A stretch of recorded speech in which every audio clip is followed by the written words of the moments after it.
ខ្ញុំសូមឲ្យបងប្អូនទាំងអស់គ្នាសូមឲ្យជឿលើរដ្ឋាភិបាល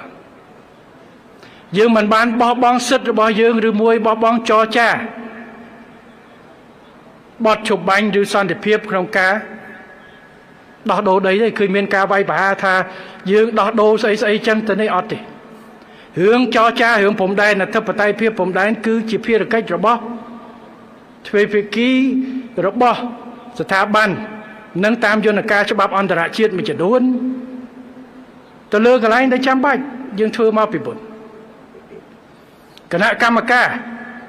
ព្រំដែននឹងធ្វើការជាមួយគ្នាដើម្បីចរចាដើម្បីឲ្យដឹងបាទថៃថានេះរបស់គាត់យើងថានេះរបស់ឥឡូវអង្គុយនិយាយគ្នាទៅមើលព្រំដែនដាក់បច្ចេកទេសចុះវាស់ព្រំដែនជាព្រំដែនអន្តរជាតិមានផែនទីឧបសម្ព័ន្ធអនុសញ្ញាសន្ធិសញ្ញាមានហើយយើងធ្វើការជាមួយគ្នាទៀតទៅដើម្បីកុំឲ្យប្រជាជនមានការលំបាកថាយើងដោះស្រាយតាមនេះការបញ្ជាកងទ័ពឲ្យដកថយក្រោយបទជបាញ់អត់មានទេ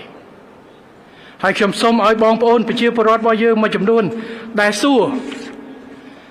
ក្រោយបទជបាញ់នឹងបាត់ណាខ្លះការពារណាខ្លះមេទ័ពណាស្លាប់មេទ័ពណារស់ចំនួនមិនតាន់ចប់ទេបញ្ហាវានៅការលក្ខការយោធាយ៉ាងណាប៉ុន្តែខ្ញុំសូមកុំសួររឿងកន្លែងណាបាត់កន្លែងណាបានខ្ញុំសូមឲ្យបងប្អូនជឿទុកចិត្តតែមួយគត់ថាក្នុងរយៈពេលប្រយុទ្ធគ្នារហូតមកដល់ម៉ោងនេះកងទ័ពរបស់យើងទាំងណាក់បញ្ជាការសមរភូមិរហូតដល់យុទ្ធជនម្នាក់បានខិតខំលះបង់អាយុជីវិតសាច់ស្រស់ឈាមស្រស់ដើម្បីការពារទឹកដីរបស់យើងហើយសូមជឿប៉ុណ្្នឹងទៅ